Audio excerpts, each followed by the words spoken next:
Hello, everyone, and welcome to What's Happening, a show where we discuss all the latest happenings in the EV industry all over the world with Manish and myself, Omkar. So let's get to it.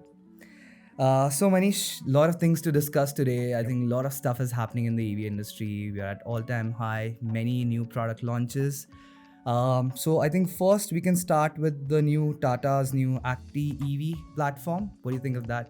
Yeah, so I think it's their second. This is the Gen 2 platform for them, and this will be. So they actually rolled out two things. One is the new platform, and then they launched their new Punch.ev. So the Punch.ev is the first on this new platform, and they say this new platform is going to have 4 more cars on top of it. So this is, like I said, the Gen 2 architecture. It's got anywhere from 3 to 400 kilometer range for the Punch. Let's see when it actually comes out. It's got all new advanced connected features like all new EVs are coming out with. I think the big thing is it's got 150 kilowatt charging capability. That's surprising because the architecture of this particular platform is 400 volt, right? It's not the much higher 800 volt architecture that they have for the EMA platform, which is the thing that they did with JLR. Correct. So in 400 volt, having 150 kilowatt charging, I mean, that's pretty special. That's pretty so. Does that make Punch one of the fastest charging Tatas now? I would think so. But I think like you raised a point, that they've got 2 platforms in the Tata family. One is from JLR, which is their sister company. And then this is the one that they've kind of homegrown. So that's great. So I think it just shows that Tatas are innovating and, let's hope great things for them in 2024. Yeah. And then what do you think of the Punch?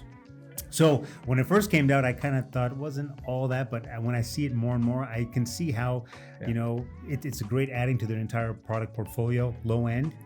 Although we just mentioned, it's got some pretty good specs, but on the low end, it's pretty good. And I can see a lot of people buying them in tier 1 cities really for mobility within the city, kind of like an, urban mobile type vehicle. So I think it looks not bad. I kind of like it. It's growing on me. Very similar to the Cybertruck. When it first came out, I didn't like it. Now I love it. So I'm sure when I see the Punch on the road, I'm sure I'll start loving it. I think the thing with the Punch was when they released the ICE version. I mean, that took everybody out of that took by surprise. It was something that was not expected. It is smaller than a compact SUV, or are they calling it like a compact SUV? It's in that particular segment, but it does somewhat make sense in the EV space. If you know what you want to do, like if your travel, let's say, is limited to Bombay, Pune, and like under 200-300 kilometers, you wouldn't necessarily take this car out on a 1,000-kilometer trip or 2,000-kilometer trip. So if you know your own needs, and if Tata gets the pricing right for Punch, I think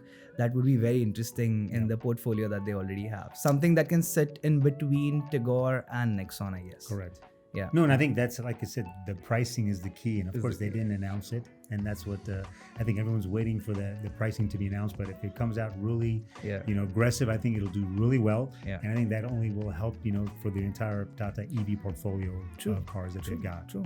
So All right. I think so. A lot of innovation happening from the legacy standpoint, which is surprising, but which was always owned by startups. And then speaking of startups, we have Ather, who launched their latest flagship model, that's the Apex 450. So 450 line has been like 5 years, I think, running at this point of time, and using the same motor, same drivetrain. They have, extrapolated even more energy from the same components at this point of time. So making the Apex 450 their flagship model at this point of time. What do you think? You saw the how it looks? So I saw it. So Ather, if you go back, they've been around for about a decade now. So they've been around for 10 years. They spent the first 5 years kind of perfecting, tuning, tweaking, and then manufacturing the 450 line. So the 450 line is 5 years old. So I think they had 340, right? Before that? 340X or something. Yeah. So they've spent 5 years, and then now the last 5 years have been the 450 line. The Apex is the peak of it. And I think that's going to come around 2 lakhs on road, maybe a little bit more. So it's a little spendy. It doesn't, you don't get any sort of FAME 2 subsidies for that. Of course. But what do you think of that pricing? Ather's always been like zero apologies for their pricing. They're like, we are there. If you want the best of the best, this is what it's going to be at. It seems to be working because people are buying it. So I think, that's one thing to be said. That's, they're saying this is it. But again, the great thing is the deliveries are going to be taking place, very soon in the next 3 months. So from all angles of it, it's a very premium product. It is. and I'm pretty sure it'll still sell and do well as far as what they expect as far as sales are concerned. Is it going to be a mass market product? Definitely not. But at least, I think it's a way to kind of say, hey, this is a feather in our cap. We've reached this point after 10 years. It is really the apex, and I'm hoping they can continue climbing further and further. But it looks really good from looking at the reviews online. What do you think of the transparent body panels that they Looks, looks great, but I would imagine after many months it would probably get dirty. Of course, hopefully the coloring, the plastics doesn't get cloudy too much. Although they've got a little bit of cloudiness already in it to kind of shield it, but it's something unique. I think that's the whole idea, to kind of show the internals of it. So. Yeah. But of course, that bright orange gives you that pop. Looks really good. Yeah. I mean, it's nice. I think it'll grow on people, but at a first glance, it's pretty stark. It's pretty stark. It's very jarring and shocking when you see it. It is. But then in the Apex 450 itself, the feature that they launched was the magic twist, the single throttle acceleration and braking. Yeah. I mean, it's pretty unique because that it's active by default. You don't have to turn on regen for that. You can use this advanced regen at 100% battery, making them the only manufacturer in the world who has this particular feature. Oh wow, didn't know that. Yeah. That's So in regen, what happens is when you're having the roll, your tires are rolling, you can use the extra power and send the energy back to the battery. And in all the manufacturers, usually that feature starts from 80% because you have certain bedroom where you can sort of add the extra energy. But then now, due to some advanced algorithm that they are able to dissipate that energy through the motor and the battery. So I mean, they are really doing some kick-ass stuff over there. No, that's what's great about them. And I think that's the reason why they can, kind of get the premium, because they are doing some innovative things. So I guess magic twist for the people that are not two-wheel people, that is in the four-wheel drive world, that is known as one-pedal driving. Yeah. So. Yeah, but does that work the same way? Like, is the regen that effective in single pedal driving? So I have a EV and I only do single pedal driving, and I just love it.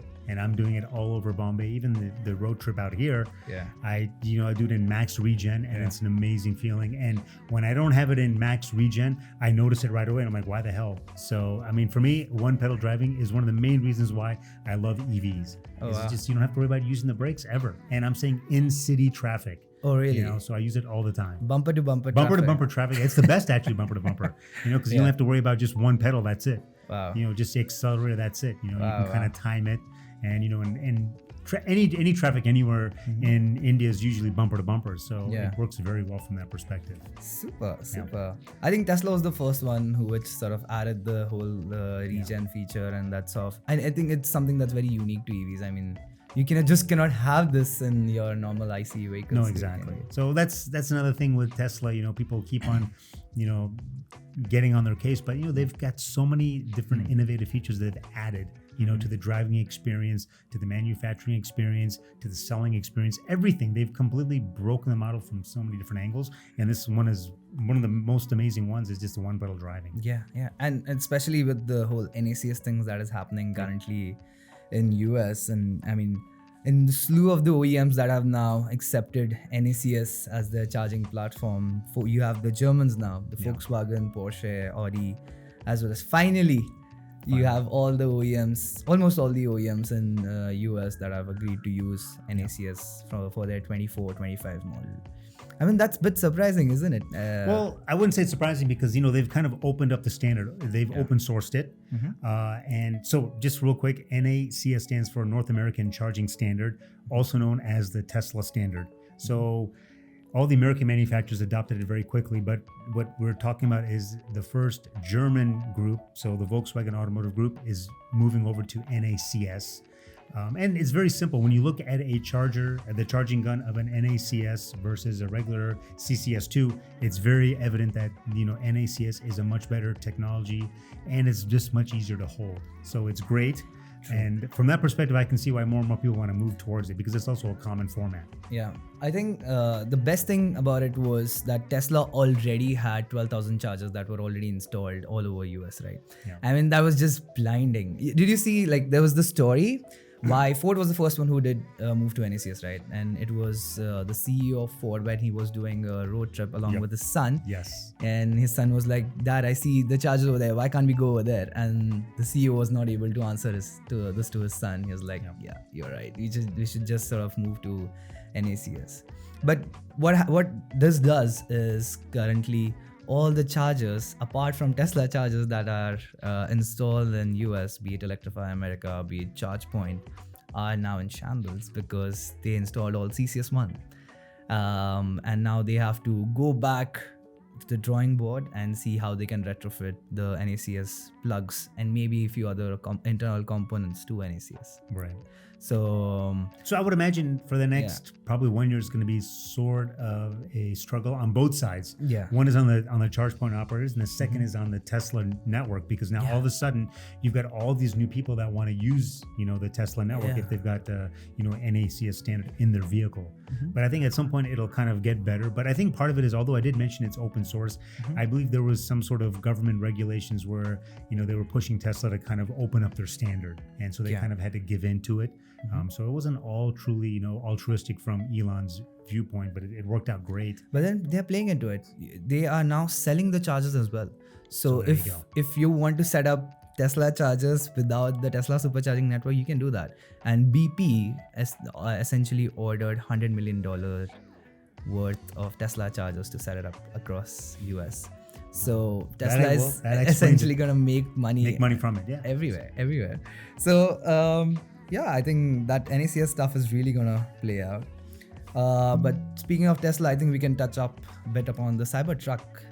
I mean, it was first teased in 2018, if I'm right. Yeah, 2018, 2019. I think they had the first one. It rolled on the stage. Yes. And everyone was like, "What is this? Is this real?" I mean, that event was amazing, where they threw the steel ball and it broke. Yeah, but then finally, when they initially sort of launched, spoke about the Cybertruck when they rolled it out on the stage, said that it's all gonna be all aluminum body and it was gonna have made from single sheet, I guess, something like that. And looking at the design, looking at the way it was built up, every person who knows a bit of manufacturing were like, it's just not possible to do it. It's just gonna be so difficult to manufacture this, which necessarily proved right, because 5 years later, took a while. You now have the initial deliveries that are coming about. So of course it took a while, and now they are doing a lot of these bulletproof tests and all that stuff to ramp up the market. But then what do you think of it as a vehicle? Well, I mean, I think first of all, that's again another thing that they're innovating is on the manufacturing. It's so funny because, like you said, a lot of the industry veterans said that this car will be very difficult to manufacture, almost impossible. And again, I'm sure that's when someone says that, I'm sure Elon is like, "Oh, super! You say that? Done. I'm going to show you that I can do it." And so it's actually stainless steel. He's using, I think he said 1.8 millimeter sheets. It's called HFS. HFS, which stands for hard freaking stainless steel. You can imagine what that really means.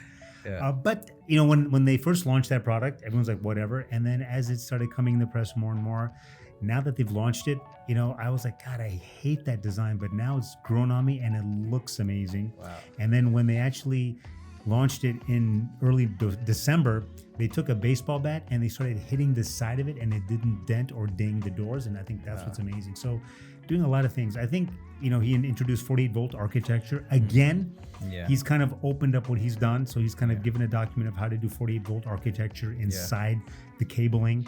The other big thing is it's drive-by-wire, which means there's no actual steering column physical connection. It's all probably via an Ethernet LAN cable. And that's what, so the two things is, one, there's an entire Ethernet bus gigabit speed network. And it's run on 48 volt architecture.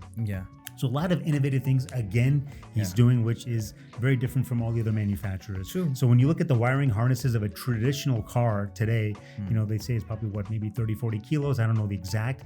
And then you compare it to the wiring harness of the Cybertruck is very little, because you don't have to run cables from back to front to back. You can just almost like you can plug it into a local like a port. Ethernet port, that's just in that area, and that runs on a gigabit network. True. So. And the good thing about that steering is that it's unlike a traditional steering where you need to do like 2 turns to do a full turn.